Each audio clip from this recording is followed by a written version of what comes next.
Hi everyone, it's Tammy. How you guys doing? I haven't seen you in so long. I missed you guys. I've been trying real hard to make sure that I can do this on a regular basis because you guys need me real bad. Not me per se, but you guys need help. So I'm gonna be that person to give it to you, okay? Because we need to get some things done. So I'm just gonna keep talking until somebody shows up. um, so what did I want here? I want that. So I hope everybody had a Merry Christmas. I know some didn't. Some people got stuck in airports and all of that stuff. That was a hot, hot mess. And I'm sorry that you guys had to go through that. If anybody out there had to, I'm sorry. But one thing I do know is that you were probably more than likely with family. So hopefully your Christmas was good anyway.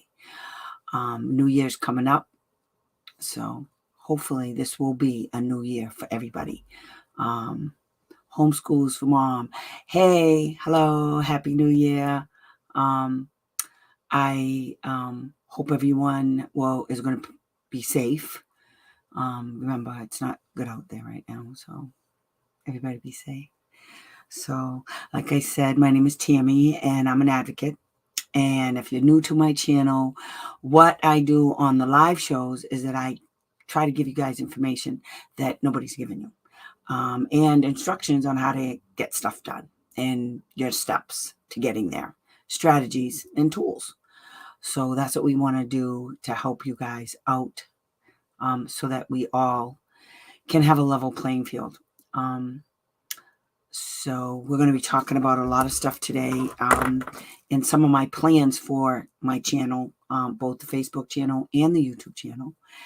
And what we're going to do, one of the things that I want to do is have guests. I want special guests such as, and most of them will be parents, some will be advocates, just to give you an idea of that, to show you that you're not alone and that you may be able to relate to some of the things that some of these parents went through. And usually most of them I think will be clients of mine. So we're going to talk about that, and I'm going to try real hard. I know I've said it before, but I'm going to try real hard to do monthly lives. I've already scheduled all the dates. I've put it in there, and I'm not bouncing them off. So sorry about the camera shaking. I keep hitting the table. So anyway, what have you guys been doing? I hope everybody's okay. I hope you guys have, tried to get things done. I know you guys got a lot of questions this year. There's so many things going on regarding how school districts are trying to manipulate the systems and what they're trying to do and how they just blatantly deny FAPE. Massachusetts, I mean, really, I don't think, there's nothing to say. There's nothing to say about these people. I can't. Everything is bad. They don't do anything nice. I don't know any school districts in Massachusetts that are following the letter of the law or even in the vicinity of the law. So I get a problem with all of that. But anyway, so yeah, we have to talk about some of those things. I'm just trying to buy some time to see if any more people will show up. I don't want to dive in, but if you have a question, just feel free. Just pop in and let me know. Just ask the question. I'm good to go. I'm going to try to do weekly videos also on various topics. Like some of you guys put out there that you want to know how to request documents from the school. It's not that hard. And what you always have to do with me, what I do is I ask for the records. Then I wait. Then I ask for them a second time. And then I wait a shorter period of time. By the third time, they're getting a complaint on their desk because I try to wait out the timeline in that particular state regarding when they're supposed to respond with your records request. Okay. And what happens is they're like, oh, yeah. Nobody cares. And by now, I've already filed the complaint. So now they know what time it is when it comes to me. I asked you for something. This is what, and now I usually put it in the law, in the email, and I say, we're requesting these records. This is what we're requesting, blah, blah, blah, blah, blah. Okay. So that's what we're doing with that. For For the record, there are no records that belong to your kid at the school district that's a public record. None. I just had a parent tell me that the school told her that, and I'm telling you, there's no such place. There's nothing. Okay, it doesn't exist. Any records that have to do with your kid are confidential. Okay, it's nothing at the school. There's not one piece of information. Any information the school district has personally identifiable information, like your kid's social security number, your student ID, where your kids' classes are, anything. Oh, you guys see my piggies in the background? My piggies have joined us. Okay, they're bad, and they're popping and locking in the background because they're greedy, and I just put hay in there. So that's Cully and BB. They're both bad. And they're bigger. But anyway, back to the thing. There's no such thing as a public record for a kid. Okay, now public records are different. Okay, it's when they create a record like a policy or a practice, a written practice, a policy, laws, anything the school district puts out for all the parents. Okay, that's addressed to parents. That's a public record. Your kids' records, your kids' school records are not a public record ever. Ever, ever, ever. Okay. I don't know why they would say that, and we're trying to figure it out right now. So we've asked them, what records do you think are public? Because I can't wait to hear the answer to that, because they're great. So it's going to be fun, because as soon as I get the answer, I'm filing a complaint. They're releasing all of these kids' records, and they're calling them public records. So anyway, teacher credentials are very important. Yes. Paraprofessionals cannot teach your kid. Okay, if a paraprofessional is giving your child direct services, that's a problem, because according to federal law and in most states, the only person that can give your kid direct services is a qualified, certified teacher or a licensed provider, like an OT, a PT, or speech and language. Those are the type of people that can give your kids things. Okay, stuff, education. Paraprofessional, all they have to do is take a test to prove that they have the basic foundations of English, math, and science. I think that's what it is. So that's not helping your kid with special needs. If your kid has special needs and a paraprofessional is giving your kid direct services, that's a problem. First of all, that person needs to make sure they're at that team meeting, because if that person's not at the team meeting, then the school's in violation. Because now we don't know who's giving your kid anything. And we can actually say that's a denial of faith, because they're great. Hi, everybody. I'm glad you're all here. I'm so happy you guys showed up. Thank you so much for coming. My name is Tammy, and if this is your first time, I'm an advocate for kids with special needs, and I provide ongoing, hopefully this year, 2023, is going to be different than all the other years. I am trying my damnedest to give you guys. Julie, how you doing, honey? I know, long time no see, right? I just looked at my thing to see when's the last time I did a video. 4 months ago. That's not good. But I have an excuse. And my excuse is, you guys may be real busy. I had more complaints. I had 3 hearings. I'm in my 4th. I'm about to end one of them. 2 of them, actually. One of them. I'm about to end one of them. What complaint that can be filed against the school if they deny copies of your child's record? Never go to FERPA. Don't use FERPA, ever. Let me show you what you do. Okay, so we're going to start off right off the rip doing screen share. Okay, let me answer your question first. It's called records, denial of access to records. That's what it is. You just say that the district refused to provide you with the records that you requested, and therefore denied you the right to have the records. That denies everything. That's a violation. And the denying the 34 CFR 300.613 access rights. They denied you the right to access your kids' records, and also that means you have the right to have copies. Okay? It's in the law. And depending on what state you're in, Massachusetts has laws on it too. If you're in Massachusetts, all the states do, but Massachusetts, I think you're from Massachusetts, aren't you, homeschool girl?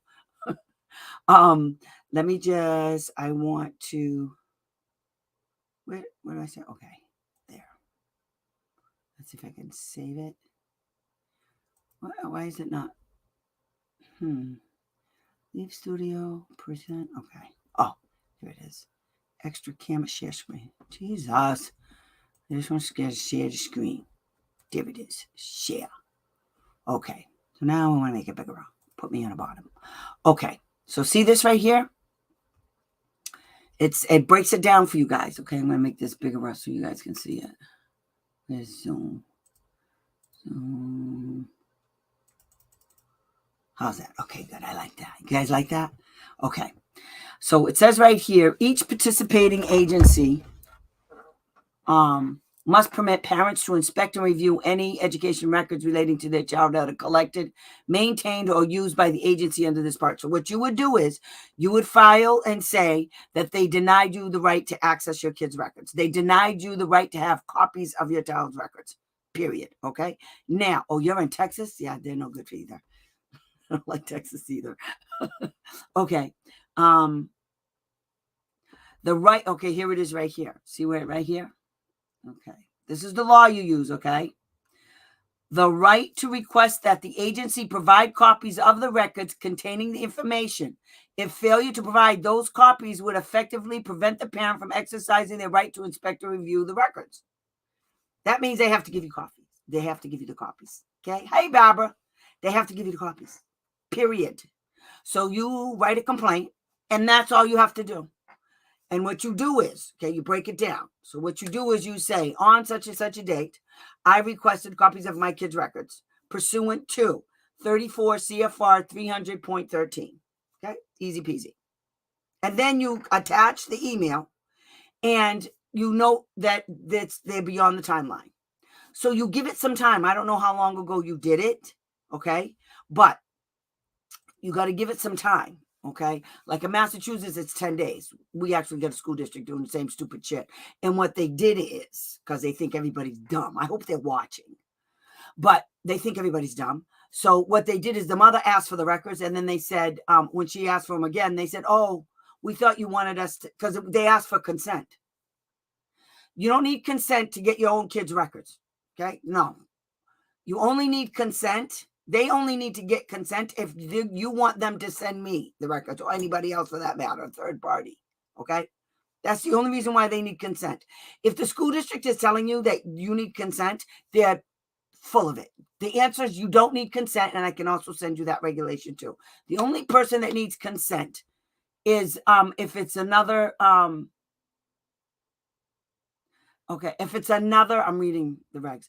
If it's another agency or some other individual, like a doctor, a counselor, then they need to get consent. Anytime they're releasing your records, your kids' records to anybody, they need your consent, unless, of course, it's the police.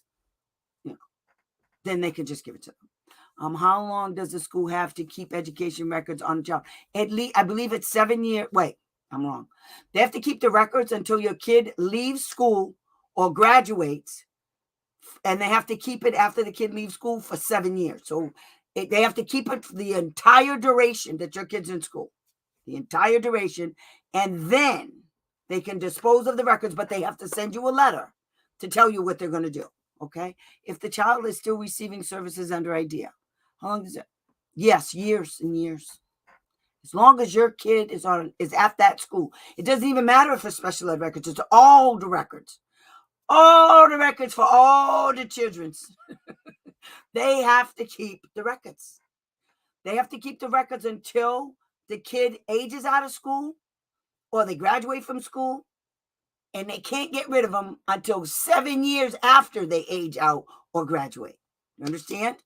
7 years after they leave school. And if anybody out there, if they tell you they're going to destroy records, they have to put it in writing. They have to give you time to go get the records. They have to tell you what they're going to destroy. They can't destroy records like IEPs and stuff like that while your kid's still in school, because what they're doing is they're tampering with evidence. That's what they're doing. Okay? What happens if the district destroys a child's records without parental? They're in trouble. You file, okay? Because what you do is, okay, guys, my new strategy is I let them tell the story. So what you do is you set them up. Set them up. Okay, you make them tell you. You say, when, according to the I got an email and it said, you lie. Okay. And you say, I got an email from you guys and you said you destroyed my kids' records. When did you destroy my kids' records? And what records did you destroy? File with whom? The Department of Education. Always give them the rope, honey. We have to start nailing them. And the way we nail them is how we phrase it. They don't know that you don't know this. They don't know you know what I'm telling you. They don't. Okay. So what you have to do is you have to set them up. And how you set them up is you say things like, they lie all the time. They lie all the time. Barbara's going to be one of my first guests. Oh, yeah, she got a whole bunch to tell you guys. Anyway, they lie when telling the truth would be better. I've said this all the time. State or federal complaint. You do a state complaint, okay? You do a state complaint and you get, you do a state complaint and you have to go to the Department of Education's website in Texas and you fill out the forms, okay? Comply with everything. Otherwise, they look for a reason not to do the investigation, okay? So get the regulations. Homeschool. I know. They look for, you guys have to understand this, okay? They look for a reason not to investigate. So what you have to do, you have to cite the regulation they violated. Cite it. Say they didn't give me, I requested the records and they didn't give it to me. And I want them. And your remedy, so you open up with your kid. When you do the complaint, you open up with your kid. And then what you do is you say, this is what happened. And you put it in sequence. Now, it could be one page. You can say I am requesting an investigation. You open with, I am requesting an investigation on yada, yada, yada. Okay. And because the school district denied me the right to have my kids' records. And always. And I want a copy. And then you end with, your remedy is, I want copies of all of my kids' records no matter where they are. Period. Full stop. I want my kids' records. Easy peasy. You don't have to name the records, by the way. That's another thing they do. Well, you didn't tell us which ones. All of them. There, I just told you. I want all of them. If it's got my kid's name on it, I want it. If it's in the principal's office, I want it. If it's in the janitor's room, I want it. If it's in the teacher's lounge, I want it. I don't care where it is. I don't care if it's in a warehouse on the west side of town. I want it. You see them jumping around? They're greedy. They just got done eating, Barbara. You know what, guys? You guys are seeing my bedroom? Yeah. The reason why you see my bedroom is because every time I try to do green screen down here in my bedroom, it doesn't come off right. And so I said, you know what? This looks fine. I've been watching YouTube and there are lots of people that are doing their videos in their bedroom. As long as my bedroom's clean, I'm good with that. You guys good with that? I don't see a problem with it. I don't care. I don't care. I'm doing it like this anyway. It's easy. It's quick. And anything that makes it easy for me to come on and do my shows, you can get them more often because I'm not fretting over the dumb stuff. Okay? No more. I'm done. Don't sweat the small shit, guys. Don't. Put it up there, get to rolling. That's what I'm doing from now on. I got a candle burning over here. I got the piggies in the background over there. Little fat things over them. So greedy. All they do is eat. Yes, I love it. I like them in the background. They stay there. You might get to hearing them weak. If they get hungry and I get up, they start weaking. They're crazy. Because they're greedy. Or you see them popping and locking in the background because they're real happy because they got food. Greediest things I've ever seen. But anyway, so when reading emails, I found some things that were disturbing. I bet you did. That's another thing. It's not funny. Anytime you find things that are disturbing, question that. Say, excuse you. Say, you start off nice. You start off like, I'm going to have a training on just how to answer emails because they're dumb. They fall for it hook, line, and sinker. I'm not even talking. So, okay. So you say things like, after careful review of your email, I noticed that you stated yada, yada, yada. Could you please explain what exactly that meant? Because I'm thinking that it means this, this, and this. Is that correct? Is that true? You be a smart ass, but you're not a smart ass. You're just being a parent and you're just asking questions and they will answer you. They will answer you. They'll answer you wrong. They'll violate the law, but they will answer you because they're crack. And they're stupid. So, okay, here's some. Do I need to notify the district that I want copies of my kids' records from 2000? Ooh, you listen. All you have to do is put it in writing. Yes, do that. You tell them you want any and all report cards. You want any and all from start from where you want. Because guess what? It's in there. Now, okay, here's a hiccup.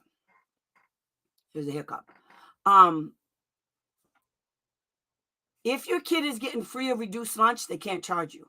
Okay? If your kid's not getting free or reduced lunch, they can charge you for the copies. I just want you guys to know that it's not free.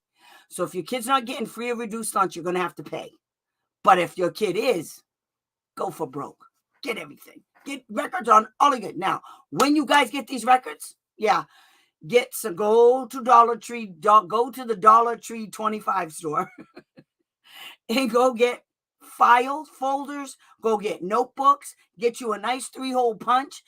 Start organizing your records, okay? Start organizing those records because when the shit hits the fan, you guys want to be ready. Whoever you get, you want to be ready. Now, please keep in mind, you should have all of those records, okay? But you have to understand, if you ever go to hearing, you can only go back 2 years, okay? If you file a complaint, you can only go back 1 year from today, okay, or whatever day you file it on. I did a FERPA request, and in those emails, amongst themselves, was what was determined. It's convenient, and something shady is going on when they say per our conversation. That's not really shady when they say per our conversation. What they're trying to do is make a point of saying we had a discussion, because that's what I'm going to tell you to say. I don't say per our conversation. That's kind of ambiguous. What I tell you guys to do is, on such and such a date, during a conversation on the telephone, yada, yada, yada was said. And then I asked you yada, yada, yada, and you said yada, yada, yada. I just want clarification on the yada, yada, yada written. And then that's how you get them. Always put the date, the name of the person, the type of conversation. You put the date, what it was, if it was a team meeting, if it was a conversation. Do not have conversations with these people over the phone. Never, ever, ever. Everything's in writing. The E in email stands for evidence. Donald Trump is going to jail because of emails. So is a lot of people in Congress. Listen, the E in email stands for evidence, not electronic. And I use it all the time. I am not kidding. I use emails all the time. They are my best weapon. Okay? Yes. Barbara says, asking for medical files that the school. What? Medical? What are you talking about? Medical files that the school has, but I am supposed to have the original file, not a copy. I don't know what you're talking about. You're right. The only medical records they have are the ones you gave them. Unless they created them. If they created them, they have to give it to you. So I don't know what you're talking about. Hi, Wendy. You know what? You called me and I forgot the COVID card. Oh, okay. Yes. Oh, yes. Barbara's son was in a private school, and she needed the COVID card, the original, because he was leaving. That he left that school and he went someplace else. So she needed that card to give to the pharmacist. And these stupid idiots weren't giving it to her. I said, they got one more again. Either they give you the goddamn card, or I'm going to get the card and everybody's going to get in trouble with that stupid school. They gave her the card. I told her what to write. She did, and they gave her the card. Easy peasy. But they will do some stuff. They think, and I don't understand, because her son didn't even go to that school anymore. But this is the level of craziness that's going on out there. Assume crazy. Assume stupid. I'm just telling you, okay? I don't go into these meetings anymore or talk to anybody in education. I don't care who it is, unless they're my friends, okay? If they're out there and I have to deal with them, I assume they don't know what they're talking about. That way I'm not disappointed when they don't answer my question right. And I have to send another email to delve deeper into the conversation because they didn't get it. I was clear the first time. For instance, it's just happened. So I asked Massachusetts for the interagency agreements. Now, this is important because interagency agreements are non-educational agencies within a state that have agreed to provide educational services to children with disabilities, okay? Like the Department of Children and Families, or CPS in some states, the Department of Youth Services, which is like jail for kids, and let me see, like the Department of Mental Retardation, or DDS as it's known as now in Massachusetts, the Department of Mental Health, the Department of Public Health. All of those agencies have something to do with children, okay? They've been identified as a public agency. Hey, Leanne. So that's another one that's coming on. She don't know it, but she coming. Okay. We're going to have her on. She's a mom and an advocate. Okay. So she's going to, I don't care what you say, Leanne, you're coming. So shut up. Anywho, it's not going to be right now. Okay. So get ready. So anyway, I lost my train of thought. So they are dumb. So what we have to do is we have to make sure that if so we don't expect, I don't expect anything from any of these people. And it keeps me sane, because if I start expecting that because they're a teacher, they're supposed to teach, I'm gonna drive myself nuts, because nobody teaches anymore. I have represented kids just this year. This is why I was so busy, guys, that these kids can't make a bologna sandwich. The school districts have spent $1 million for these kids to go to these schools. I kid you not. And the kids can't make a bologna sandwich. The classrooms are like 5 kids in the classroom or some crazy mess. They babysat the kids. That's what they did. They babysat. And they're trying to say, no, we gave them no. That was one of the cases that I won, by the way, guys. I won one of my cases. I was so tickled pink. And you would not believe it. And I have the transcripts, and the mom has given me permission to release them. And I'm going to. We're going to talk about them together. Okay. And we won. And what we did is we forced the ding dong BCBA, yeah, it was a BCBA, to get her job correct, because she said that the kid wasn't showing any of these behaviors out in the community, while at the same time she never even observed them in the community. Oh yeah. So the hearing officer said, yeah, you weren't credible. So what we're going to do here is you're going to go do it again, this time in the community. And exactly what the mother said this kid was doing, he did it right in front of her. She had to amend her FBA. Because she's stupid. But you know what she testified to? She had a magna cum laude and has a bachelor's degree and her master's degree. And I was supposed to be impressed with this. Is what she said on the testimony. I was supposed to be impressed by that. I guess I wasn't supposed to ask her any questions. Yeah, bite me. That does not impress me. You were stupid. Yeah. When are we doing this interview on here? No, not tonight. I got to prepare you. I don't even know what we're going to talk about. Anyway, from the nurse's office, the documentation of illness or injury, that is an interesting read as well, I bet. Now, the nurses are under another state agency. In Massachusetts, it's the Department of Public Health, okay? They don't work. They don't answer to the special ed director, the school superintendent, or the principal. They answer to an agency that has to do with them being licensed in a public school. Now, that's in Massachusetts. It might be different in other states, but to find out what's going on, because you can get the records of every single time your kid goes to the nurse, you can get those records. Every single time she dispensed meds, they're all redacted. That's another word you have to remember, is redacted. Redacted is a good word. Oh, you're in Ohio? Yeah, I have a sister that lives in, 2 sisters that live in Ohio. Yeah, I don't like their schools either. Yeah, you can have a whole classroom to yourself with just an associate's degree. Yeah, teacher, certified. Yeah, teaching class. 2 grades, it's nice that you have a degree, but you're not ready for a classroom of kids. Not. How do you ask for that? How do you ask for what, Wendy? What are you talking about, honey? How do you ask for the records? Okay, Wendy, I got something on my website. Here's my website, guys. I always forget my website. spedanswers.com. Okay, guys. I have documents on there, and you're going to be able to download them. I just found out the link is screwed up, so I have to go in and fix it. Okay. So as soon as I fix it, just keep checking. It'll be fixed this week, where you can go, and I have evaluations. The evaluations, it's a checkbox where you can just check off the boxes you want them to evaluate. It gives a description of the evaluation that you want, and for an IEE, I mean for records, Wendy. So what I do is I created this record where you ask for all of these records, and they have to give them to you. Okay. So that will be, you'll be able to get that. You click on it, but you get the IEE. I mean, you get a blank IEP, where you can go in and do that.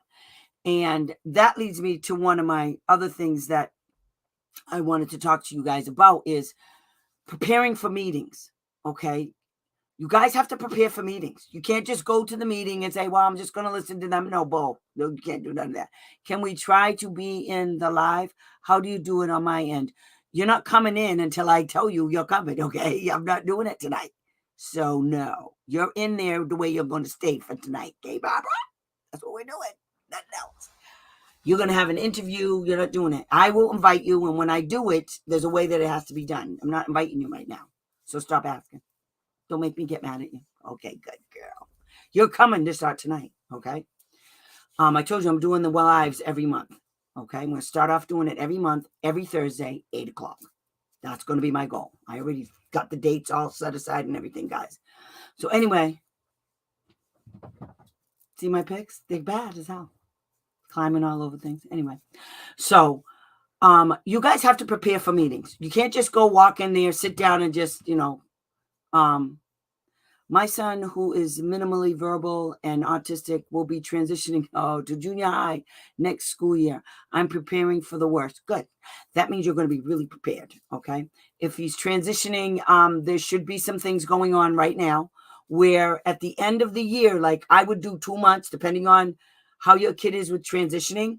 What they can actually do is like bring him to the school, introduce him to some teachers, let him walk around. There's literally a transition. So next year, the first day of school, he doesn't just go to a new school he's never been to. Okay. So they can take him around the school. And you can just ask him to do it. You want him to transition, but slowly.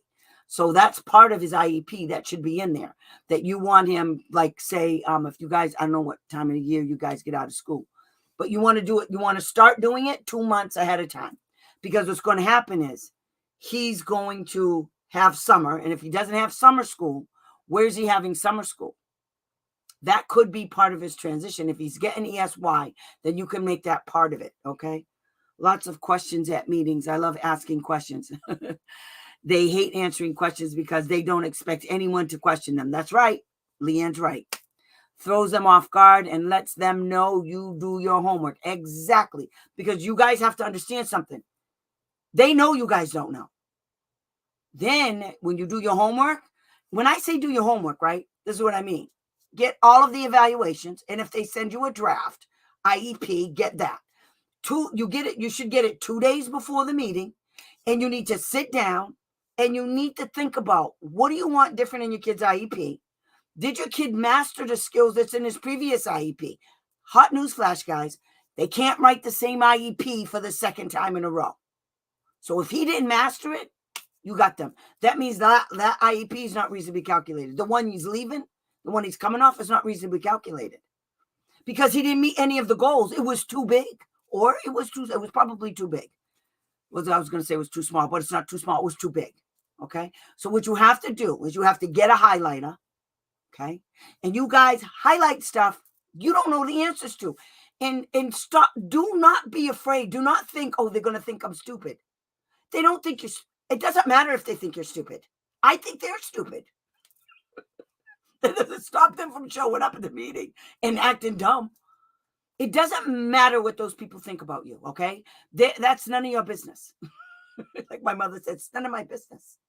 It's none of your business what they think about you. Who cares what they think about you? Are they paying your bills? No. They taking care of your kid? No. Are they educating your kid? Oh, yeah. No. So, no, we don't care what they think. What we want are answers to our questions. We don't want to do that circular reasoning thing that they do. They go around and around and around and around and around and around and around, and you still don't have the answer. Yeah, no. You ask the question again. When you go to meetings, before you go to a meeting, to prepare for a meeting, get everything lined up about what you want them to give your kid. You write it down. Go there with a notebook. If you can tape record, like in New York has, let them think you're stupid. That's your best. It is. You know what? It's not that they think you're stupid. Let them underestimate you. They did that my entire career. Do you know the services that I have gotten from my clients? I've gotten horseback riding. I've gotten swimming. I did it for my own niece. They picked her up on Saturday in Falmouth, Massachusetts, and brought her to the horse place in Hyannis every Saturday, and then brought her back home. Yes. I've gotten numerous day programs, residentials, because they underestimated my abilities. Because they just assumed I was some advocate, because I wasn't a lawyer. Let me tell you something. There are lawyers out there, and then there are lawyers out there. Okay? For the most part, I know a handful of lawyers that I really respect. It's not that many. I don't respect. I'm going to say there's 3 in 30 years that I have met in Massachusetts that I had respect for. 3. And they worked for the school district. I worked for the school. I know 3 in 30 years. I don't have, and they won't see you coming. That's right. They won't see you coming. Do your homework. You guys, I'm telling you, I know it's a pain in the ass, but let me tell you, you don't have many options. Okay. So this is my theory. Parents, you guys only have so many options. You can hire a lawyer. You can hire an advocate. Okay. There's still no guarantee you're going to get anything. There's no guarantees. You can do it yourself for free. If you don't have a lot of money to hire an advocate or a lawyer, the only thing left for you to do is do it yourself. And that's what it's all about in 2023, DIY. DIY it, people. Go look on YouTube. DIY is everywhere. You guys can do this, and I will help you. I will help you. Okay? That's right. So lots of questions. Thank you, Leanne.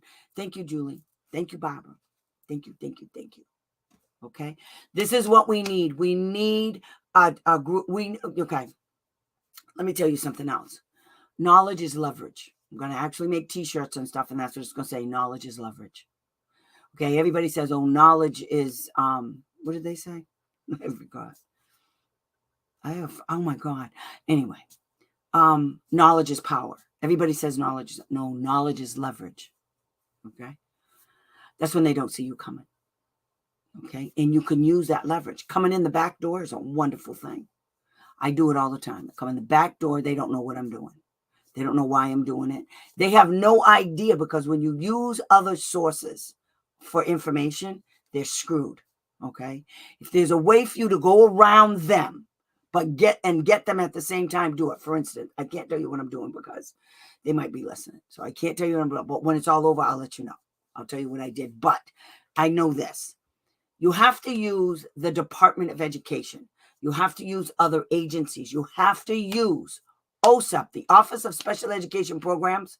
Listen, you guys have more power than you think. You have the federal government on your side. There's 307 pages of regulations all about your kid and you. It's not about them. It's about you and your kid. It's about what they have to do for you and your kid to make sure your kid gets an education.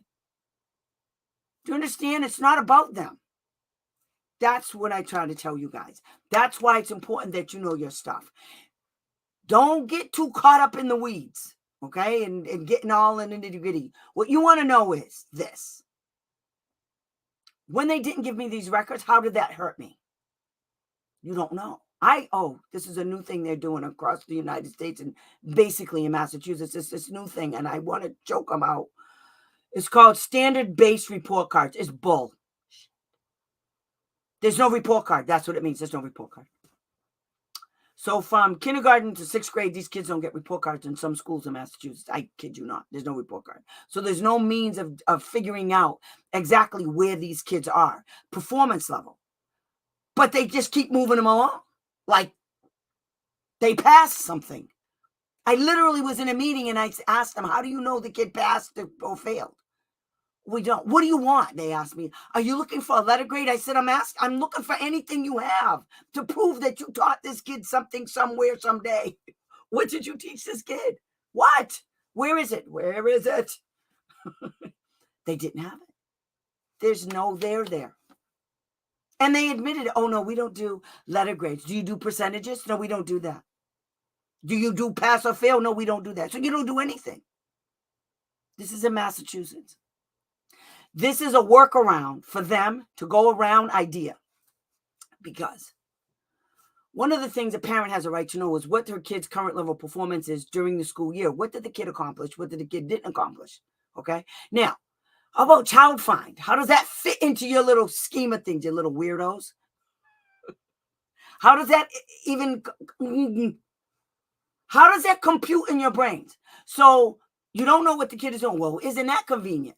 So what are you going to use? You're going to use the fact that you use computer-based report cards, and that's your defense against the fact that you didn't refer this kid for services until the end of the year because you don't know the kid failed, and then give the kid Title I services? I mean, how do you determine if a kid gets any kind of services in your school?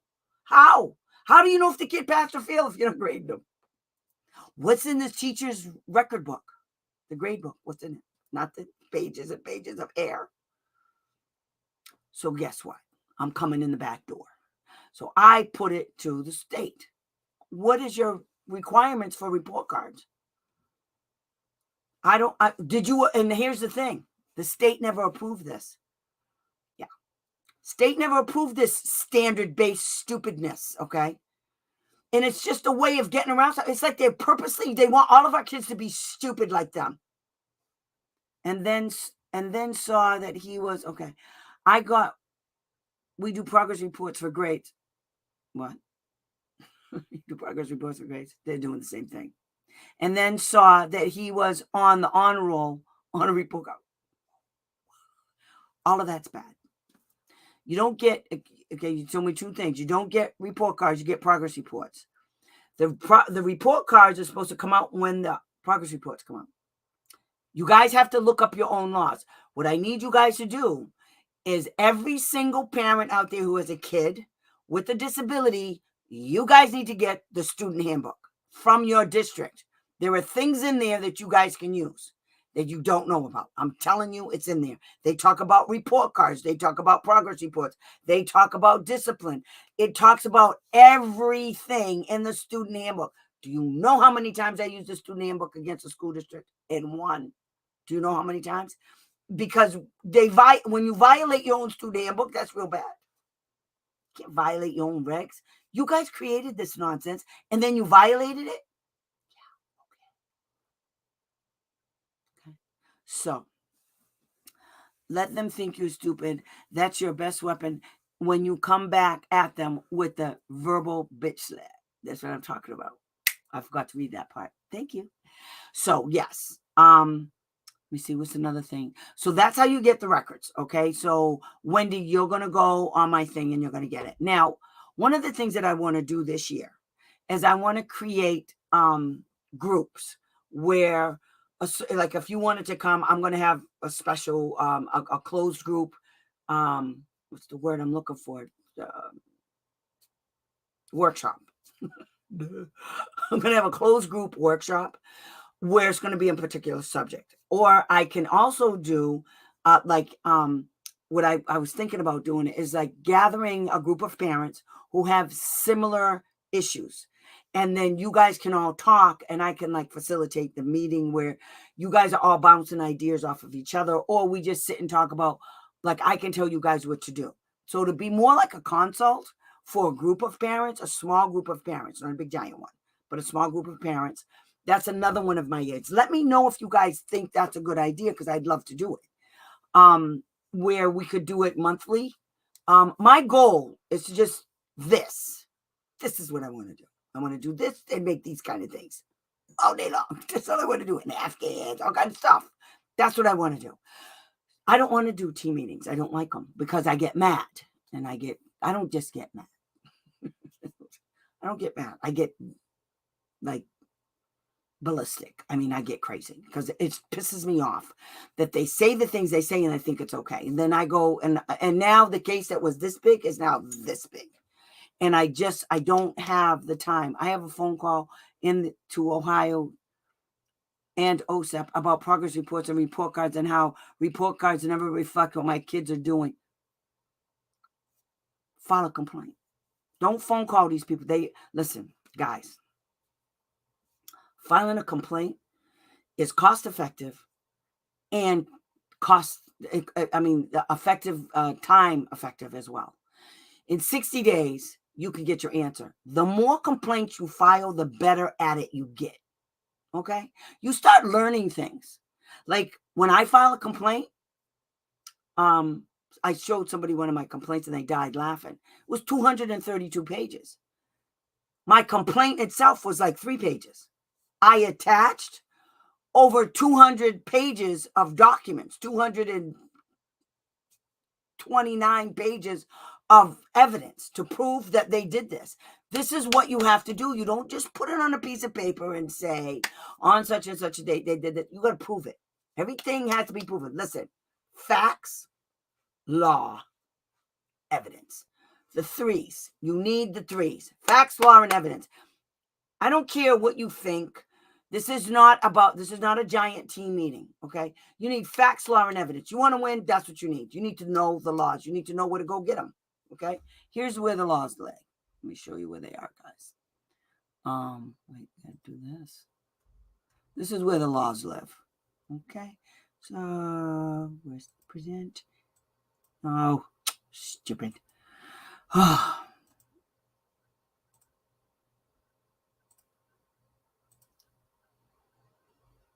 That's where they live. Everything you want to know about special education lives here. If you want to know if the school district violated your rights, this is where it is. This is Part B, subtitle Chapter 34, Title 34, Subtitle B. Okay, so it's all the regulations on special education. Part B. Okay, Part B. And here's all of this. This is all of the stuff that you need to know about. Here's the general. Oh, and you can just say, so I need to find out about evaluations. Okay. So you go to subpart D. Click. Parental consent. It's right here. The public agency proposing to conduct an evaluation. This is everything you need to know about consent. Okay? Consent for services. This is what you need. Consent laws, consent for reevaluations. Anytime the school district evaluates your kid all by himself, they need consent. Okay? Consent is written in the, there's 307 pages of IDEA regulations. I think consent is in there 300 times or some crazy, 305 times. That's how important it is to IDEA. Your consent, not their consent, your consent. In order for them to do anything with your kid's records, with your kid, they need consent. It doesn't matter what they say. They need consent. Now, if your kid is taking a state test that everybody in the school is taking, they don't need your consent. But if your kid is taking a test that's specifically about your kid, they need your consent. Okay? Title I. They need your consent to put your kid on Title I. Yeah. They just lied to me. And see, I knew I was right because I'm always right. The reason why I'm always right, guys, is because the law is based on a reasonable person. The school district does not have custody of your kid. This is not their kid. They're a school district, okay? So they need consent for a lot of stuff. They can't just take your kid. That's a violation of your kid's rights. To take your kid and put your kid on Title I. Just your kid. The whole school's not on Title I, just a few kids. Your kid's one of them. In order for your kid, just like special education, in order for your kid to get Title I services, there has to be an application. It's a whole bunch of process you have to go through.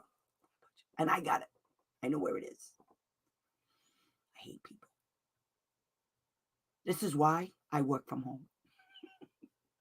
I can't make this stuff up. This is so bad. Okay. So thanks to Leanne, she helped me find the law. So that's my go-to girl. Let's see, then we'll see it coming. I'm just checking my things. I have a phone call. Okay. What's your take on extended learning standards and alternative assessments? I don't even know what that means.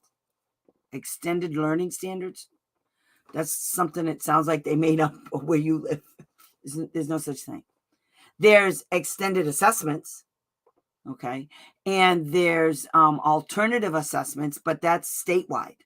The alternative assessments is based on, like in Massachusetts, it's called MCAS. And depending on the child's intellectual ability, determines whether the child would get like the full MCAS state test, or if the kid would get an alternative assessment to the MCAS, because every kid has to take it. Okay. So unless the parents say no, and that's a whole other thing. But extended learning standards, I don't even know what that is. Listen, I'm IDEA 100%. If it's not in the law, if it's not a law, I don't know nothing about it. Okay. So if you're talking about what your state is doing and what your law says, you have to tell me.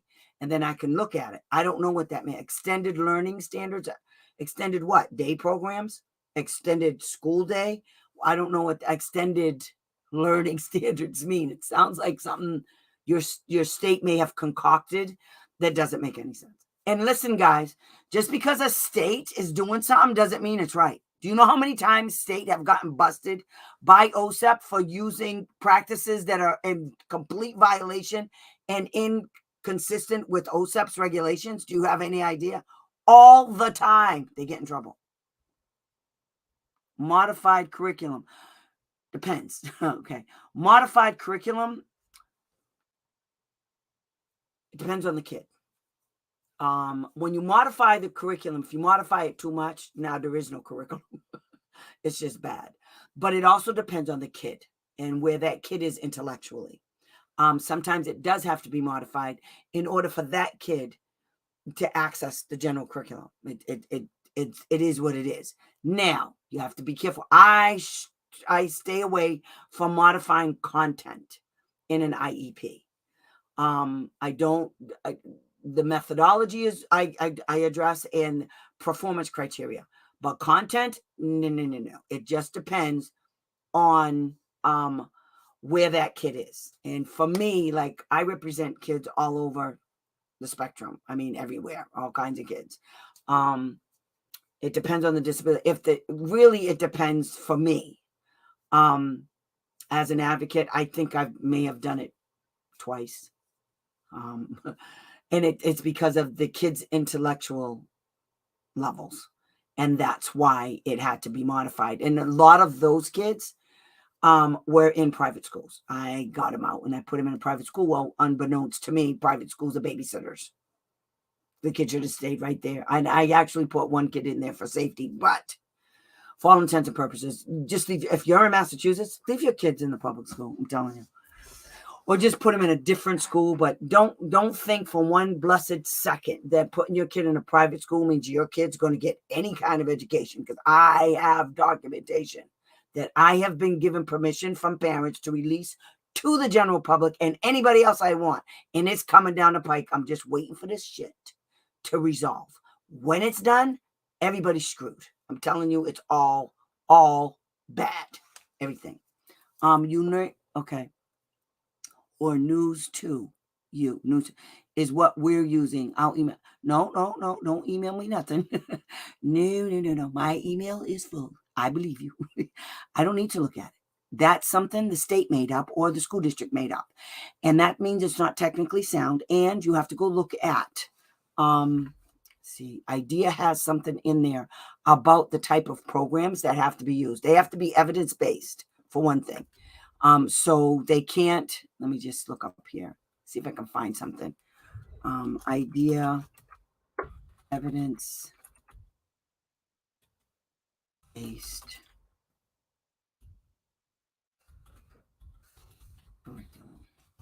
Let me see. I'm going to have to look that up, but I know for a fact there's a law. And they can't just give your kid, Leanne, help a girl out. You still there? They can't just give your kid any old program. It has to, you know,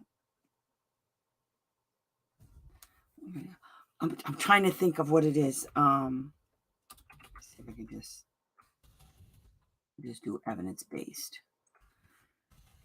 This is going to bug me now. Evidence-based practices. Oh, I don't want that. Evidence-based education. I'm going to find that, Julie, and curriculum. The school district has to comply if it has anything to do with a kid who's receiving special education. They have to make sure that the program, the education piece that they're giving your kid, is actually viable. It's technically sound. Okay, they can't just go buy it down at Amazon somewhere. And not to say that Amazon is bad, but they can't just, there's lots of people selling lots of programs online, and they're just like, the Dibbles, for instance. I mean, there are books written about Dibbles that are so bad, it's disgusting. I don't even know why a school uses it, other than the fact that the Dibbles is rigged to make the school look like they did something, when in fact, as soon as the kid is tested, Dibbles goes into the toilet. I am not kidding. There are books that are written about how bad the Dibbles is. RTI is another program that's horse manure. Let me tell you why. For kids with special needs. RTI is designed to help kids who are having a momentary problem, okay, in math or reading or language arts, okay? A momentary problem. It's not for kids who have dyslexia or some other kind of specific learning disability. Yeah, no. You have to, because when a kid goes from tier 1 to tier 2, which, by the way, tier 1 on RTI takes an entire school year.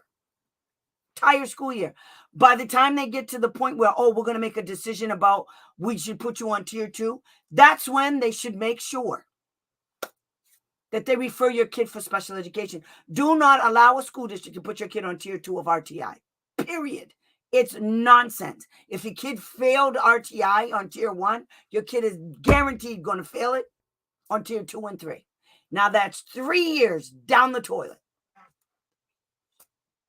of RTI services for a kid who probably has a learning disability, more than likely. Reading, math.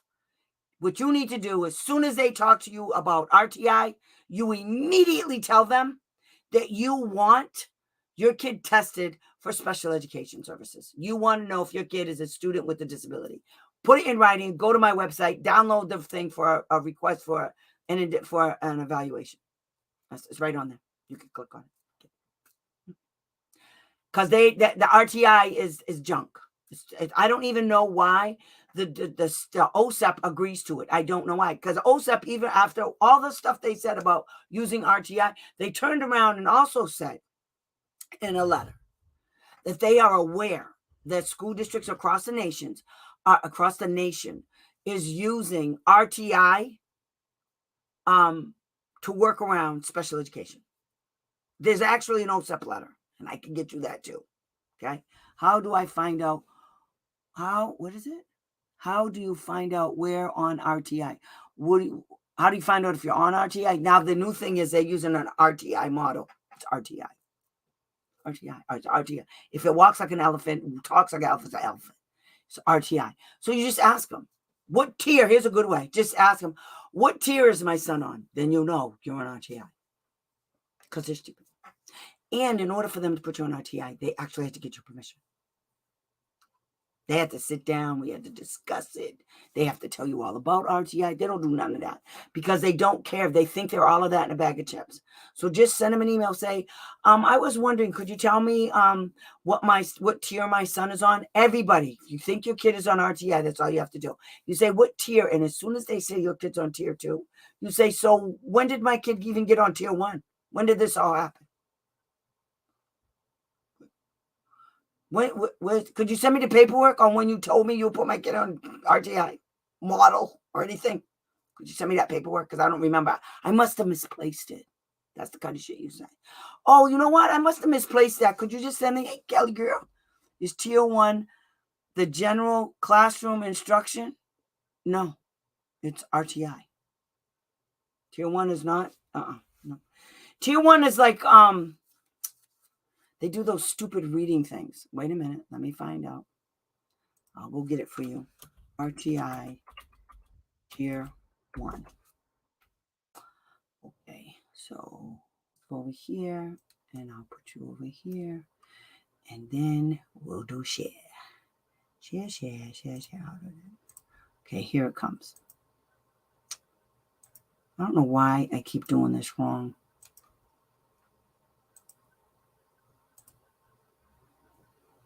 Okay. 3 tiers of response to intervention. Understood. Here it is. Okay. Teachers use methods like phonics that are proven to work. With RTI, there must be research backing up the teaching method. Students in this tier may work in small groups. Teachers do their best to give the kids teaching that fits their level skills and how they learn best. That's pretty much what it is. I mean, it's so ambiguous, it's disgusting. So they use it as study skills. I'm looking for RTI network. Let me try this one. A program of national center, tiered instruction and intervention and response. So the heart of any RTI model, see, this is what I'm telling you. It's still RTI. They just call them models. Okay. So lies in the, wait a minute. You guys can't see that. That's not good.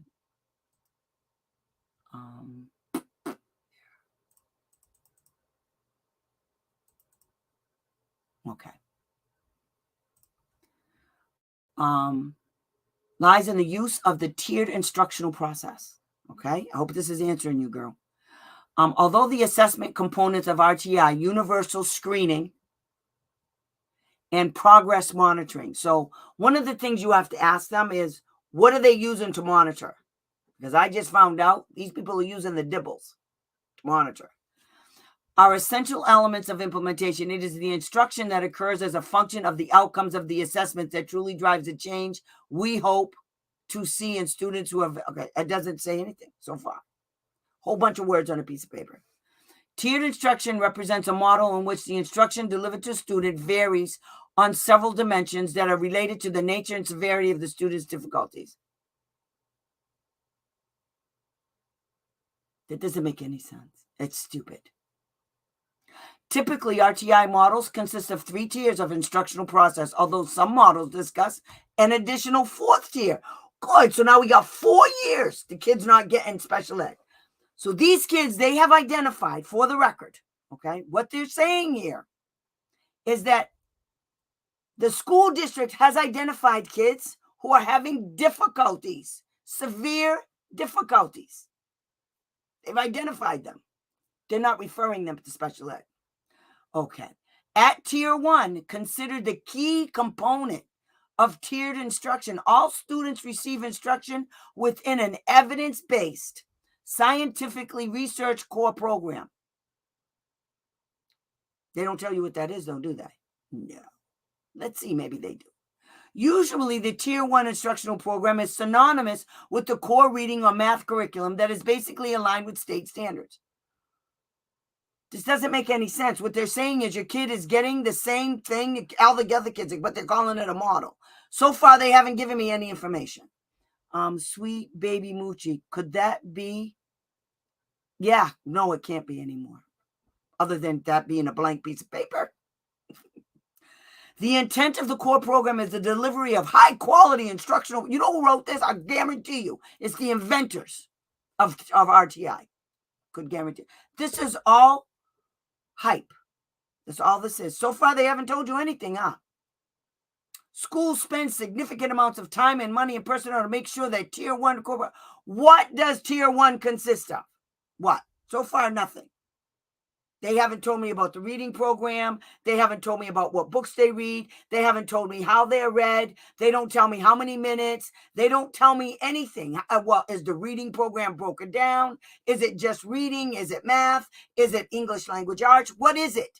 They're saying a whole bunch of stuff here but they're not getting. The expectation is that if tier 1 program is implemented with a high degree of integrity and by highly trained teachers, then the most of the students receiving that will show outcomes upon assessment that indicate a level of proficiency that meets minimal benchmarks.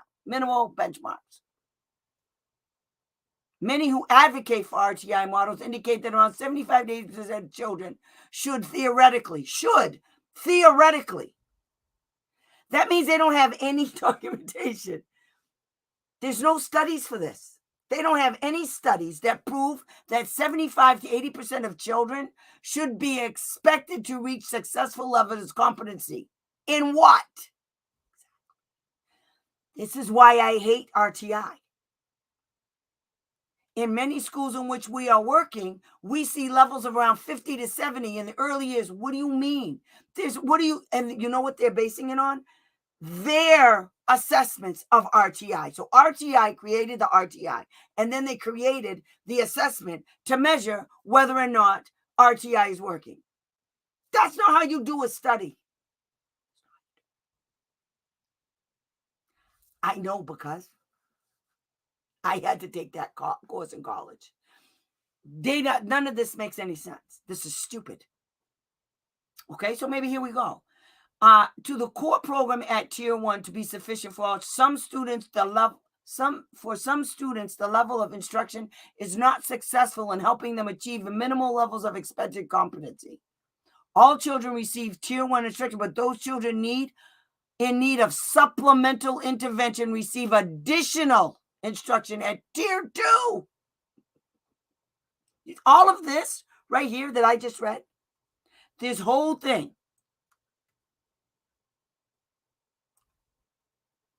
means they should have referred the kid to special education services, and they should have got the kid tested, which means they should have got consent, and by them not doing it, it's a violation of child find. This is a violation of child find. According to the letter from OSEP, school districts cannot, and they are using RTI to get around special education. Yes, because it's cheap. The needs of these students are here it is right here. The needs of the students are identified through the assessment process, and instructional programs are delivered that focus on their spirit. What is the name of the so-called programs that are being delivered? They won't tell you. Differentiating between the two tiers. This is all I do, guys. So now, okay, let me look up something else. Study on RTI. Scholarly studies on RTI. This is the kind of stuff I do. The why behind RTI. Responsiveness. Although we believe it provides comprehensive coverages of critical features, RTI, we see that if you go look up the RTI stuff, it's either inconclusive or it's horse manure. State laws for RTI, implementing RTI in high school. I'm telling you, just type in RTI, guys. That's all you got to do. Double talk at its finest. This is what I'm talking about. If you guys have questions after reading, and it's always like that, it hasn't changed. I've been doing this. I've been involved with RTI since my girl Leanne in New York, and it was an eye-opener. I was so pissed. I couldn't believe what they did to this kid. For years, they put this kid on RTI, and for years, he continually failed. And it wasn't like he was unique. It wasn't. All of the kids are failing. They're all failing. If they can't do the RTI program, think about this, guys. Think about this. If they can't do the RTI program, then that means they're not accessing the general curriculum. Period. So if they failed the RTI in whatever they're talking about, that led them to go to tier 2. Tier 2 is not good. I had to ask the school, so is tier 2 better than tier 1? They said no. So you go tier 1, tier 2, then you got to tier 3. And do you know what they do when you get to tier 2, tier 3? And the reason why they talked about the 4th level is because school districts have turned around and brought the kids all the way back to tier 1. So now they just say, instead of tier 1 again, they say tier 4. So for 4 years, your kid didn't get an education. This is the nonsense that I'm talking about. This took 3 seconds. It took 3 seconds while I was talking to you. This is what I did. This is all you have to do. Go to Google, type in what you want to know. See what I typed in? Look, guys. This is what I typed in. Study on RTI. Then I went over here and I put, let me see, what did I type? RTI Tier 1. That's all I did. And what you do is when you're searching for information, right, you go to more than one link. Okay? What you really want to know is, what did the professionals think about RTI? What does RTI do? Now, don't get me wrong, okay? RTI works for a kid who doesn't have a chronic disability, okay? RTI could work for a kid who is out of school due to a long illness, and so they have to come back, and putting a kid on RTI Tier 1, that could help them out. It's like a Title I service. Some kids get RTI and Title I. That's what they're doing. Title I and RTI is providing services to kids who are at risk or failing. That's what it's all about. It doesn't matter what they say. They're at risk to fail or they're already failing. That's what it's for. But sometimes there are kids, every kid hits a bump in the road. Every kid sometime in their schooling will hit a bump in the road. They'll get sick or they just don't get it. Like for me, it was math. Till now. Today, I went to the bank to get my money for my rent. Because I go to one bank, I get the money, I go to the other bank and pay it. That's where the account is. The way they gave me the money, in my brain would not count the money right. They gave me a certain amount of hundreds, then they gave me 2 50s, then they gave me 4 20s and 3 5s. And none of this made sense to me when I was counting out my rent. It just didn't make any sense. And I literally had to take it apart and make it so it added up to like $700 over here. And then I had to go over here, and then I had to get the 50, and then I had to get the 25. Then I could do it. It made sense. But I sat in the parking lot counting it 4 times. Because I do have a problem with math. I really, really do. Might be why I don't charge anybody any money. But I have a problem with just and I don't know what it is. It's just when it comes to math, I think my father did that to me because he was a big math man, and he would get really pissed off because I couldn't do what he thought was simple, what I thought was horrendous. I couldn't do math. I just hated it so much, and I should have loved it because it's concrete. And so it doesn't change. 1 + 1 is always going to be 2. It just doesn't change. But me, I have a problem with it. So kids like me. And there was only certain parts of math that I would like, certain parts. Like I did fractions. I love fractions. But then I would get up to the real difficult part of fractions. Now it was getting lower grades. Then if they had given me Title I for math, just for that, I would have been fine. Then they would have taken me out. I could have gone about my business. That's what Title I and RTI is for. It's not for kids who already have a disability. If you have a specific learning disability, or you believe your kid does, and those fools are putting your kid on RTI, you immediately, because they know something hinky's going on with your kid. They know. That's why they put them on RTI, or they tell you they're going to give your kid Title I services. They know. See, I get mad. They know. So what you have to do is, as soon as they say that, you say, yeah, right.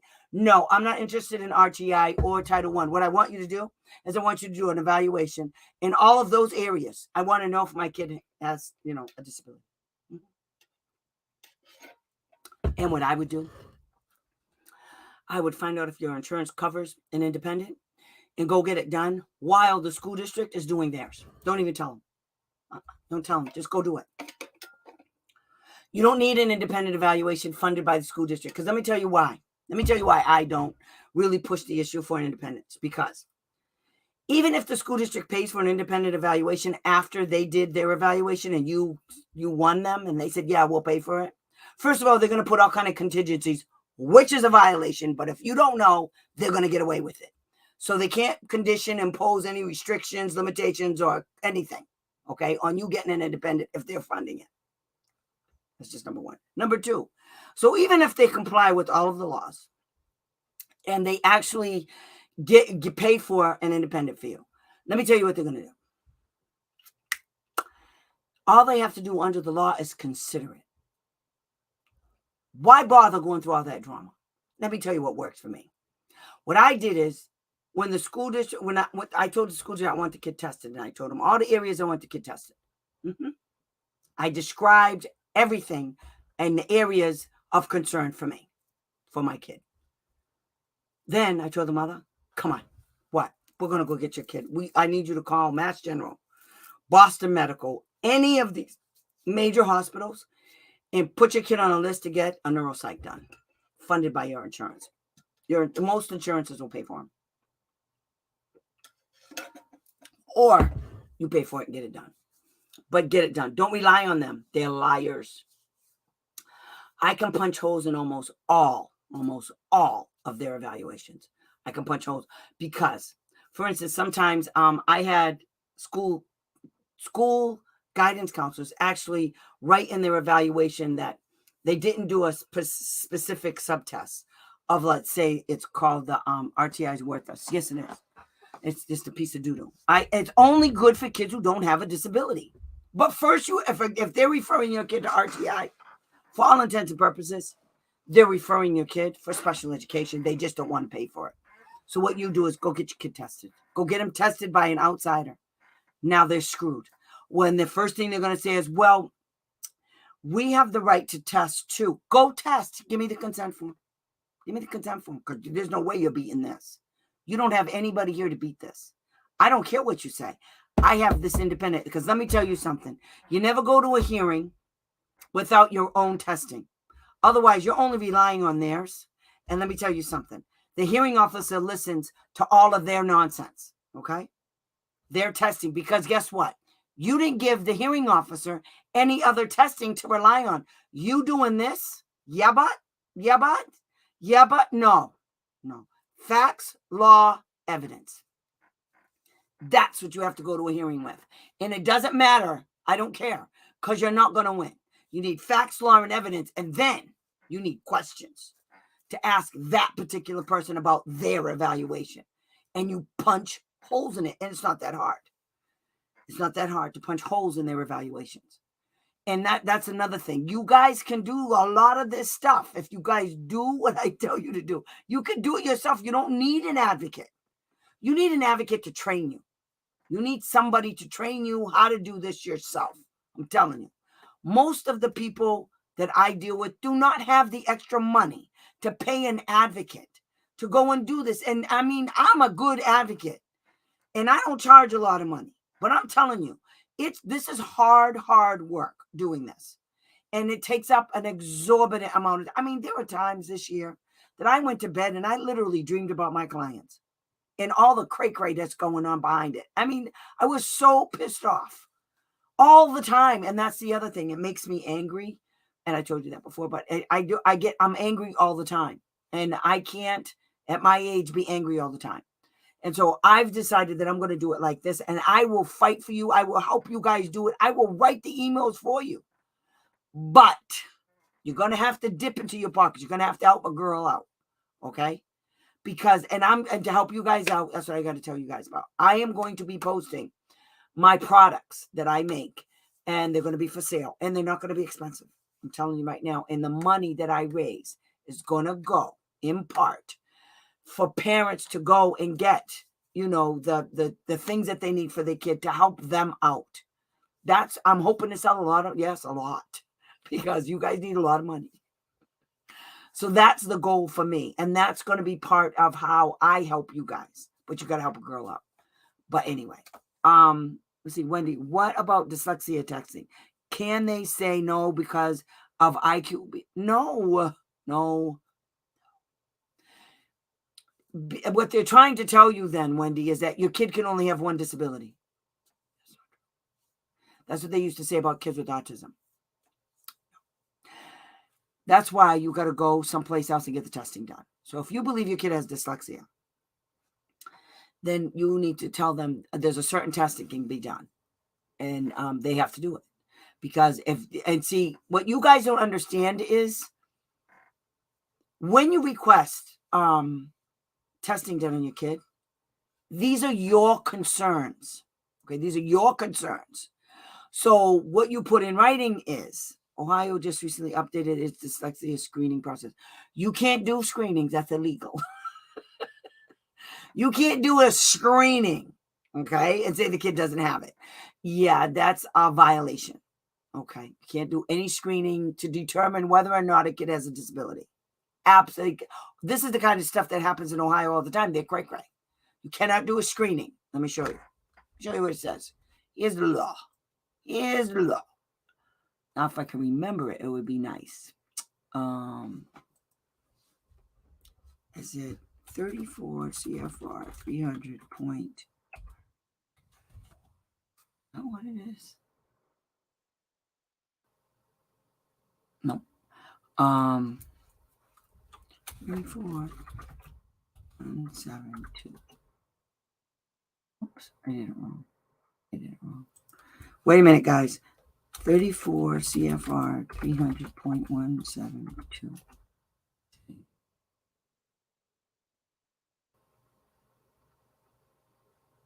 Access to instructional materials. I think this is the one. Timely manner. I think this is the one. Rights and responsibilities. Nothing. If an SCH chooses to conduct it, nothing in the section of these. No, that's something else. Oh my God. Oh, wait. There's idea screening.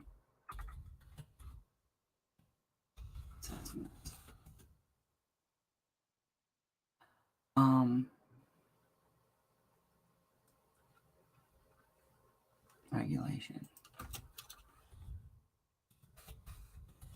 Wait a minute, guys. I'm just looking up this screening procedures. It's 303? No. Screening procedures. Lead into adopters. What's this in that?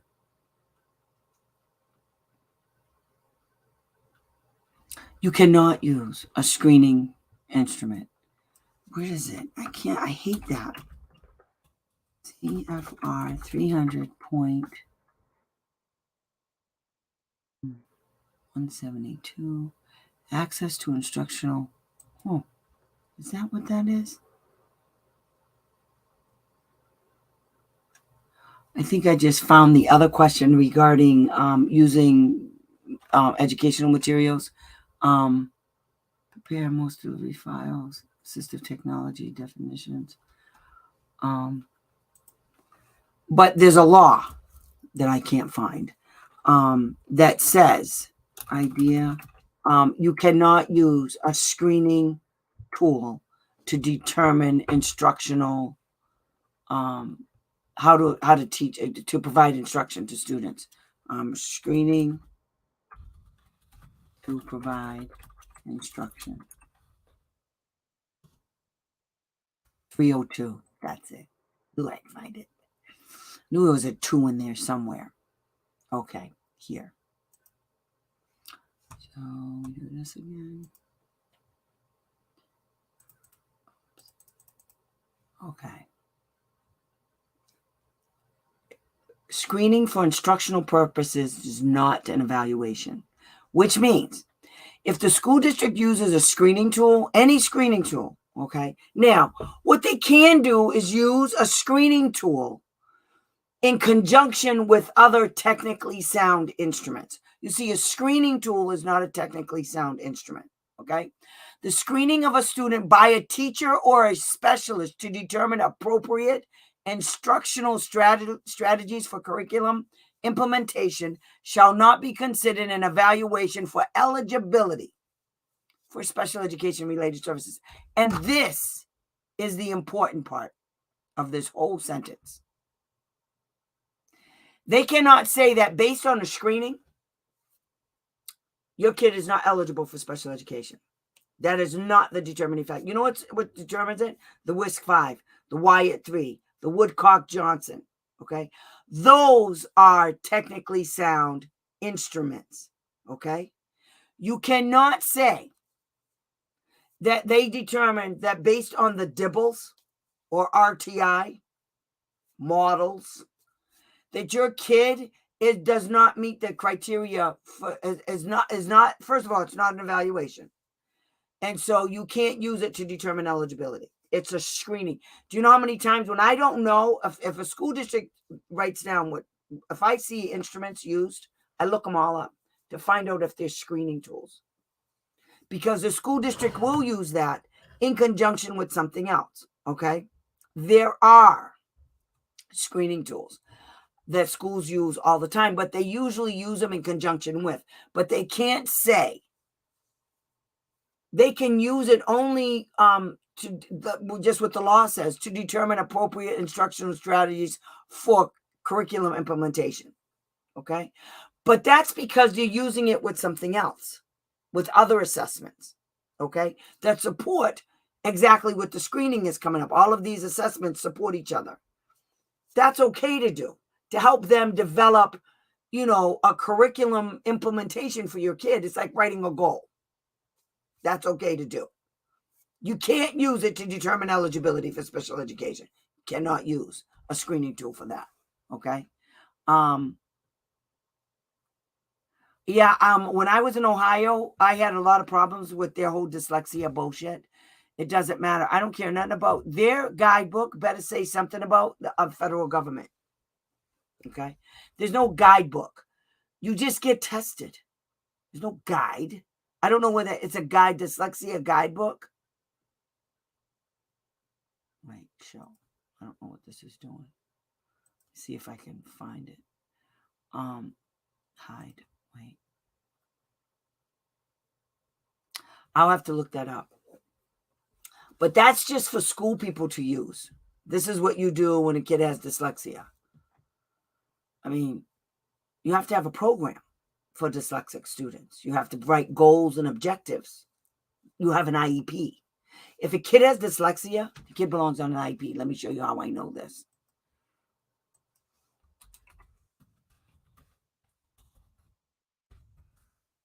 Kid have dyslexia. Do you know there's only a few disabilities that are actually listed as disabilities in the IDEA regulations? Let me show you some.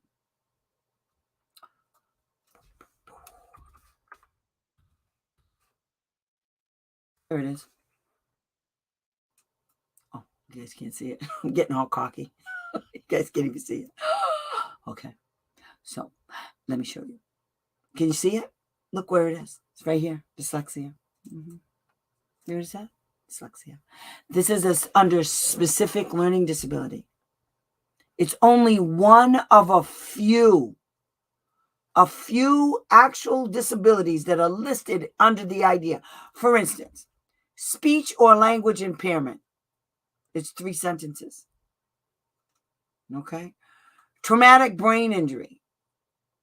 It talks about all of the areas that impact the brain because of a traumatic brain injury. Okay. Visual impairment. Impairment including blindness. It's 3 sentences.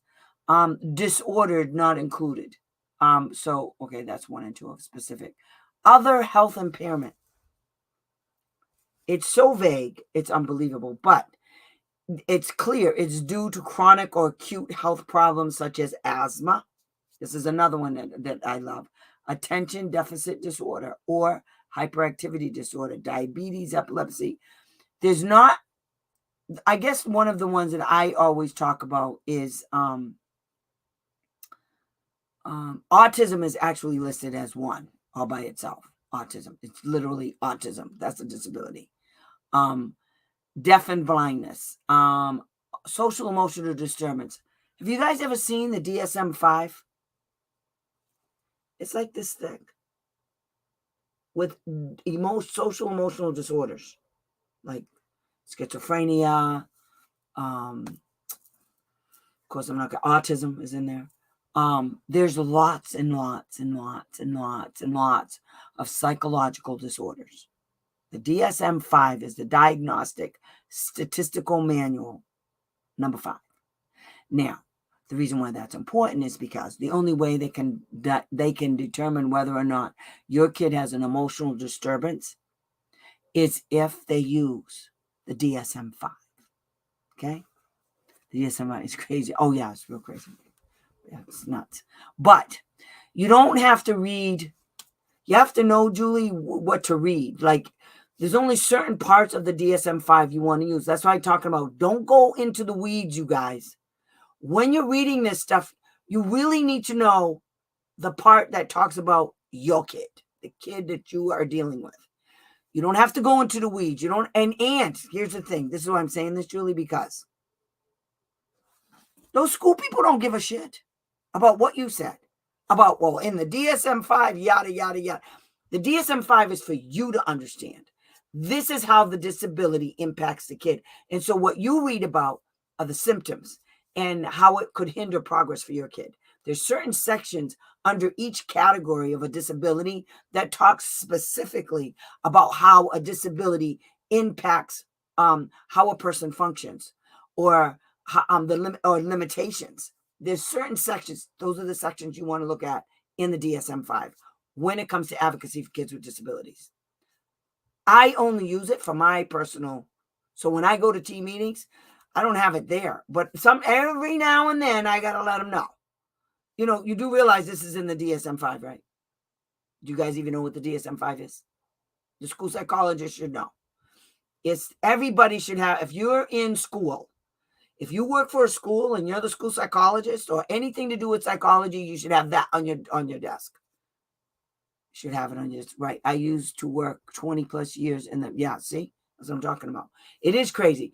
But for us as advocates, if you're an advocate or parent, what I do, okay, take for instance, that's like saying, 307 pages of law. And you probably didn't do this, but I'm just saying, I just want to put it out there. The DSM-5 is not like a book you read.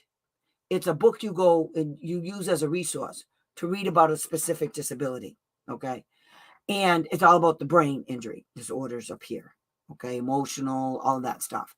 Now, there's another one for medical, which has to do with how your body functions, like your heart, your lungs, all that stuff. That's the physician's desktop. So you have the DSM-5, which is for psychologists and the like. But when you're reading about stuff in, like, for autism, you want to know, as an advocate, how does this prevent the kid from accessing the general curriculum? Everything you do is, how does this hinder the kid's progress, and how does it stop them from accessing the general curriculum? How does it prevent this kid from developing peer relationships, adult relationships? These are the questions that you ask yourself, because these are the things that need to be found in the evaluations that you get done. So that when I say I poke holes, that's the kind of shit I look for. That's what I'm looking for. I gave the district paperwork showing that he needed an educational audiology evaluation, and they said no, even though it shows he has hearing. Honey, that's because they don't have it. And the only way you can get that is through an audiologist. 99.9999999% of school districts do not have an audiologist. It doesn't matter. You go to his pediatrician and you tell them he needs that. And not an educational, no. You take that word out. You tell his doctor you believe there's some hearing situations going on. Okay?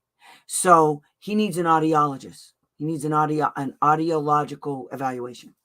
Take out the educational piece.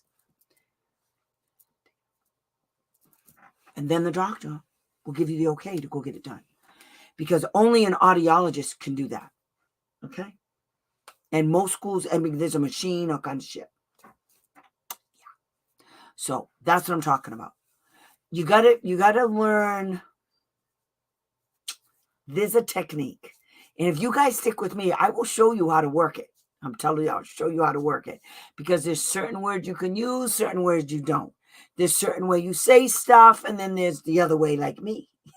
But it's everything we do, I do, is a strategy. Everything I do is a strategy. I try to think of ways of how I can get an answer, say from the school district, without, because if I ask the question, 9 times out of 10, they won't answer me. But if I get the parent to ask that question, they'll answer her. You guys don't understand. Even if they lie, even if I ask that question, there's a reason why I'm asking the question. I already have evidence that what I'm asking exists. Okay. I already know the answer to the question is what I'm saying. But I want them to say it. The reason why I want them to say it is because if I file a complaint or I file something, I can use that statement in a complaint. I can use it as evidence in a hearing and say, on such and such a date, the parent asked you this, this, and this, and you said this, that, and the other thing. You still believe that? I believe special education law actually is in the framework of the law.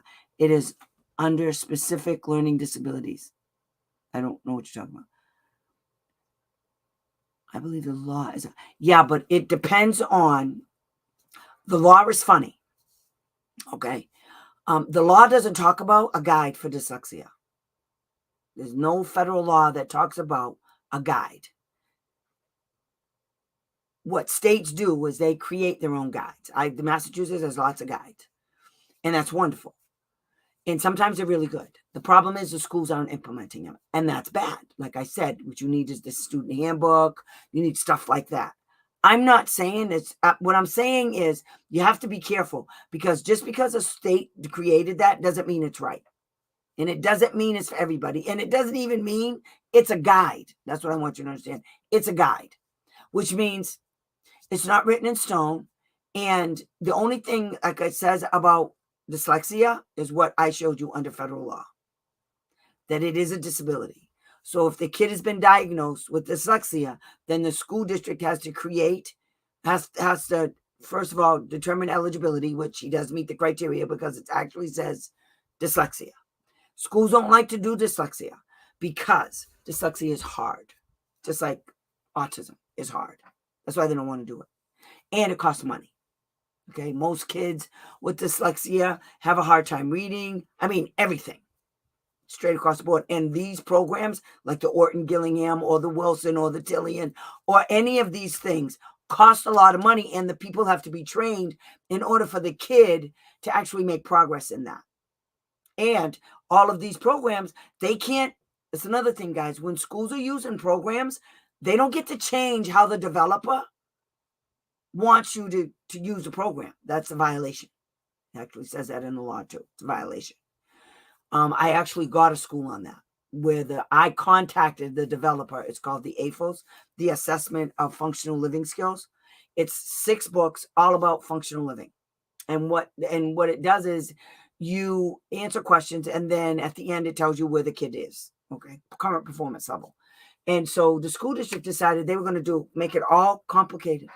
So I sent it to the guy, to the developer. He said, "What the hell?"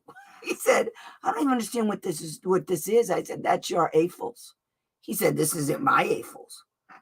He said, "That's not the way we designed it." And as soon as he said that, the school district was done. They were done because they didn't know I had the email.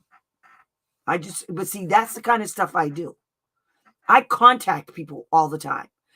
I'm not going to accuse a school of doing something and then not making sure that I know what the hell I'm talking about. I just don't talk out of the side of my neck.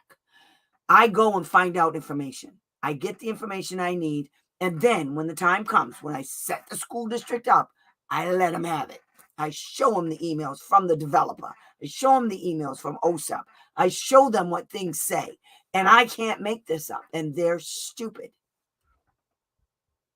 New Jersey has a handbook. Everybody has a handbook. What happens is, see, there's a thing that the state cannot have laws that are more restrictive than what the idea requires. Now, the state can create laws that are better than federal laws. Like, for instance, in Massachusetts, I don't think this doesn't even make sense, but if you do the math, it's the same. The law says in Massachusetts that the school district has 60 days to complete their evaluation process, when the initial evaluation. So that's what the federal law says. But in Massachusetts, they make that straight across the board. So whether it's an initial or a reeval, they got 60 days. Okay, that's good. Because in some states, like in New York, You only get 60 days for the initial. They could take their sweet ass time getting a reeval done, which would be a problem if they took too long. But anyway, in Massachusetts, instead of 60 days, you get 45 to get. They only have 45 days to get the evaluation done. But when you break it down, it's the same. It's 45 school working days, number one. So if you add up all of the school working days, it'll come out to 60. And they got 30 days to complete the assessment, and then 15 days after that to give the parent the evaluations, to schedule a team meeting, and to make a determination of eligibility, and if necessary, write an IEP. That's what they have to do in 45 days. But in Massachusetts, again, it's 45 school working days. The federal regulations say 60 days, period, calendar. So in actuality, it's shorter it would be, I think if Massachusetts laws and the state law will probably work out to be the same amount of time. But like I said, what Massachusetts was attempting to do or making people think that they were, we're gonna get it done faster. Yeah, that's a lie, correct. They ain't getting nothing done faster. Massachusetts don't do nothing fast. They're on the slow train, right? They're on the fast. They're not on Amtrak. They're on the Edaville Railroad train. If you live in Massachusetts and you live on the South Shore, you know what that is. But anyway, so you have to be careful with guides, okay? I had lots of questions when I was living in Ohio regarding special education and what they were using. In fact, they used, what was the name of that program? DRA2 was developed in Massachusetts as a reading program. And when I say it's a hunk of junk, I can't even imagine. Schools are actually buying this. The woman that designed it is from Ohio. She based her whole program on one classroom in her school district, and it was her class. That's not how you do a program. That's not how you make sure that it meets the criteria of being valid and reliable and technically sound. That's not how you do any of it. There were no psychometrics on it. Psychometrics is, how many kids across the United States did they give this? What were those kids' ages? What was their socioeconomic background? I mean, what was their gender? What was there? None of that. It was just one classroom in one school, and she did it. And everybody in America was buying this stupid DRA2 program. That meant absolutely nothing. There was no way to measure it. And all of the information on the DRA2 online, talking about how great it was them, the developers, talking about how great their program was. There were no studies done on it. And the little bit of studies, like there are people that do studies, they had a lot of problems with it. So it never made it to that technically sound. But they still made a lot of money from school districts because, anybody could have done this program and slapped it together. She probably did it in about 20 minutes. That's how bad it is. It's called I got a school district for using it in, I think it was a DRA2 in New York, and we won. Matter of fact, that's another thing. You guys know they can't use outdated tests, right? Test all of the instruments that they use in testing has to be up to date. They have to be up to date. Like you can't use the WISC-4 when the WISC-5 is out. You can't use the ADOS assessment if the ADOS-2 is out. Once a revision to the assessment comes out, you only have a short little time window where you can continue to use that assessment. And then, it's short, and then you have to use the new one because all of the norms have been changed when they go to a revision of another assessment. Okay. So that's why you can't use the WISC-4 or the WISC-3 in 2022 or 2023. That would be a violation because all of the norms are different than they are in the WISC-5. The norms have changed. The psychometrics have changed. Okay. They've expanded. Their kids are older. There's more things they're looking at where they didn't look at before. So you can't use that assessment anymore. So, and if the school does that, that's a violation. You can't use old instruments and them saying, well, that was the only assessment that we had. We actually, I actually ran into a person. I couldn't believe when the mother told me this. The evaluator was supposed to do an independent and a neuropsych, and the evaluator told her, I can do it, but I only have the WISC 4. You have an old assessment, you're going to think you're going to use it. She was a neuropsych. Believe me when I tell you, she knows better than that nonsense.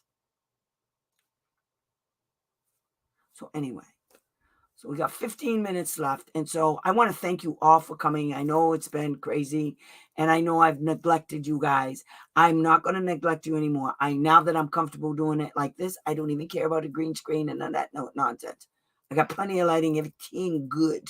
As long as you guys don't mind my guinea pigs in the background, good. So anyway, I'm going to do this every Thursday, 8 o'clock, unless something pops off, which I've already marked it off. Nothing should pop off. So I'm going to do it every Thursday, 8 o'clock, come hella high water. And I'm going to be popping off. My goal is to do, I'm not going to be able to do it this week, but I'm probably going to be able, you're going to get a new one on Friday. I'm going to do a video. It's going to be like a 30-minute video, and it's going to be on all kinds of topics. And you guys are going to be able to get the link to go to my YouTube channel. When you go to my YouTube channel, I really need you guys to hit the membership, subscribe to my channel, and like it, and put a comment, and share it, and do all kinds of stuff. Okay? Because they will pay me. They will pay me to do this. You guys got to prove to them that I'm good and that I'm worth them paying me to keep coming into your living room and doing these videos. That's what it is. Just give me the opportunity, and I'm telling you, this will work out for everybody. Okay? So they will pay me. YouTube will pay me to do these videos.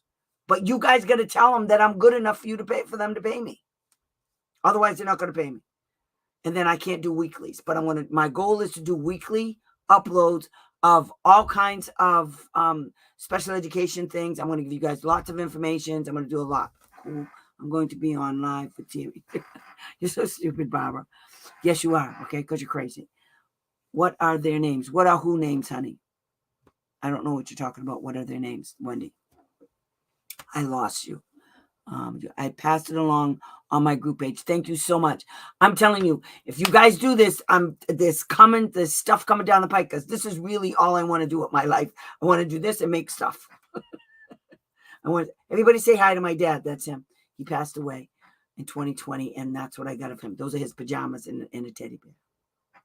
So I wanted him to come. The guinea pigs.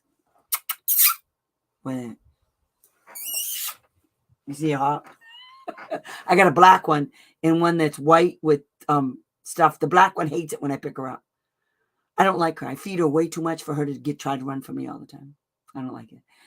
And the other one, she's just bad. She bites the other. She doesn't bite her. She just nudges her. And then they because they don't realize there are two girls in there, and neither one of them want to do it. Anywho. So I'm glad you guys came. I'm so happy that I can do this like this. My bedroom is decent, so I'm good. So I will see you guys in a month, but I will be putting up another video next Friday. Okay, that's my goal. I'm gonna try real hard to stick to it. Okay, I swear to God, if I can't do it on Friday, I'll do a live. That'll be a good deal. So if I can't do a weekly update, I'll upload a video. Then what I'm gonna do is I'm gonna do a live on Friday. Okay. And I'll let you guys know. See you soon. I love you all. Thank you so much for coming. Be safe. Happy New Year. I love you all. I missed you so much. I love doing these. Thank you for coming. See you soon. Okay. Bye. Bye, guys. Happy New Year. Don't go out. Don't go out. It's not fun out there. Stay home. Relax.